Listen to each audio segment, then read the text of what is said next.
Hello friends, எல்லோரும் எப்படி இருக்கீங்க? இன்றைக்கி நம்ம வீடியோவில் முறுக்கு செய்ய போகிறோம். அதுவும் கடலை மாவு வச்சு நம்ம முறுக்கு செய்ய போகிறோம். கண்டிப்பாக ரொம்பவே டிஃப்ரெண்ட்டான முறையில் இருக்கும். உங்களுக்கு எல்லாருக்குமே ரொம்ப பிடிக்கக்கூடிய வகையிலும் ரொம்ப ஈஸியாக செய்யக்கூடிய வகையிலும் இருக்கும். வாங்க கடலை மாவு முறுக்கு எப்படி செய்கிறதுன்னு பார்க்கலாம். ஒரு பவுலில் 1 கப் அரிசி மாவு சேர்த்துக்கிறேன்.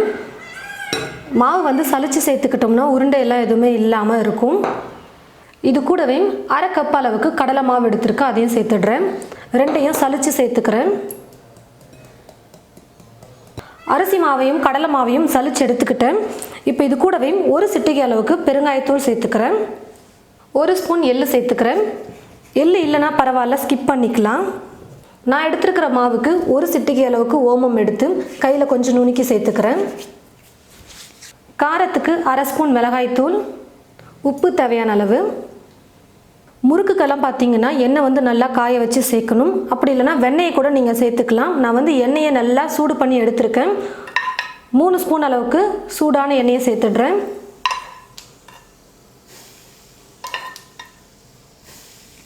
எல்லாத்தையும் சேர்த்து நல்லா கலந்து விட்டுக்கிறேன்.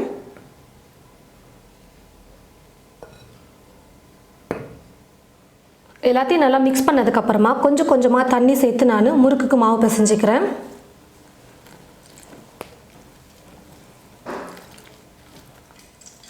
பாருங்கள் ஃப்ரெண்ட்ஸ், மாவு பிசைஞ்சு எடுத்துக்கிட்டேன். விரலை வச்சு அழுத்தும் போது விரல் நல்லா ஈஸியாக உள்ளே போகணும். ரொம்ப கெட்டியாக மிக்ஸ் பண்ணிட்டீங்கன்னா முறுக்கு குழாயில் போட்டு முறுக்கு பிழிய முடியாது. அதே சமயம் ரொம்ப இலக்கமாக இருந்துருச்சுன்னா எண்ணெய் அதிகமாக குடிச்சிரும். நம்ம விரலை வச்சு ப்ரெஸ் பண்ணும்பொழுது மாவு ஈஸியாக உள்ளே போகணும். இந்த அளவுக்கு நீங்கள் மாவு மிக்ஸ் பண்ணிங்கன்னா கரெக்டாக இருக்கும் முறுக்கு செய்யறதுக்கு. எப்போவுமே முறுக்கு குழாயில் எண்ணெய் தடவிட்டு தான் நம்ம முறுக்கு செய்யணும். ஒரு முறை மட்டும் எண்ணெய் தடவிட்டு விட்டுற போகிறீங்க. முறுக்குழாயில் மாவு ஃபுல்லாக காலியானதுக்கப்புறமா திரும்ப இன்னொரு ரவுண்டு மாவு போடும் பார்த்தீங்களா, அப்பையும் நீங்கள் எண்ணெயை தடவிட்டு போடுங்க. கொஞ்சம் ஈஸியாக இருக்கும் முறுக்கு பிழியறதுக்கு. நான் முறுக்கு செய்யறதுக்கு இப்போ இந்த டிசைன் எடுத்திருக்கேன். உங்களுக்கு எந்த டிசைன் பிடிச்சிருக்கோ நீங்கள் அதில் செஞ்சுக்கலாம்.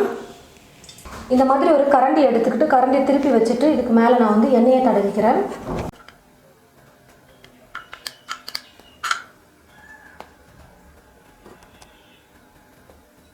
முறுக்கு பிழிஞ்சதுக்கப்புறமா இந்த கார்னரை நல்லா ஒட்டி விட்டுருங்க. இல்லைனா மாவு எண்ணெயில் போடும்போது பிரிஞ்சு வந்துடும். கடாயில் எண்ணெய் ஊற்றி வச்சுட்டேன். எண்ணெய் நல்லா காஞ்சிருச்சு. இப்போ நம்ம பிழிஞ்சு வச்சுருக்கிற முறுக்கை எண்ணெயில் போட்டு சுட்டு எடுத்துக்கலாம்.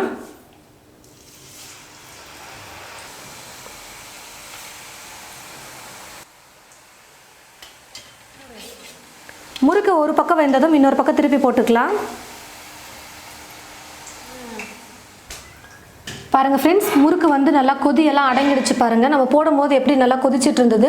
இந்த மாதிரி கொதியெல்லாம் அடங்கிடுச்சுன்னா முறுக்கு நல்லா வெந்திருக்குன்னு அர்த்தம். இப்போ நான் எடுத்துடுறேன்.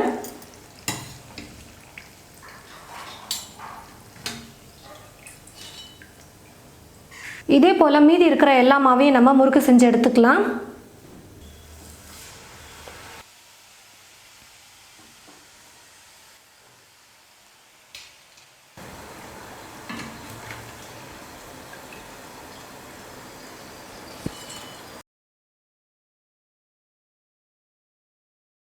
அரிசி மாவு கூட உளுந்து மாவையும் பொட்டுக்கடலை மாவையும் போட்டு தான் நம்ம செய்வோம். இன்றைக்கி கொஞ்சம் வித்தியாசமாக கடலை மாவை வச்சு நம்ம செஞ்சுருக்கோம். நல்லா டேஸ்டியாக இருக்கும். நல்லா மொறு மொறுன்னு சூப்பராக வந்திருக்கு முறுக்கு.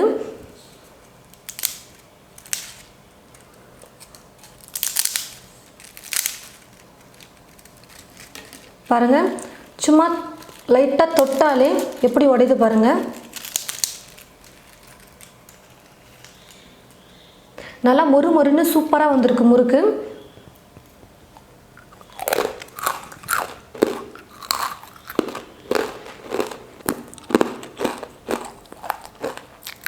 டேஸ்ட் ரொம்ப சூப்பராக நல்லா மொறு மொறுன்னு இருக்குது. நல்லா டேஸ்டியாக இந்த மாதிரி நீங்களும் செஞ்சு பார்த்துட்டு எப்படி இருக்குன்னு மறக்காமல் கமெண்ட் பாக்ஸில் கமெண்ட் பண்ணுங்கள். இந்த வீடியோவை மற்றவங்களுக்கும் ஷேர் பண்ணுங்கள். இது போல் நிறைய ரெசிபிஸ் பார்க்க தமிழ் ஃபுட் மசாலா சேனலை மறக்காமல் சப்ஸ்கிரைப் பண்ணி வச்சுக்கோங்க. பக்கத்தில் இருக்கிற பெல் ஐக்கானை கிளிக் பண்ண மறந்துடாதீங்க. தேங்க்யூ.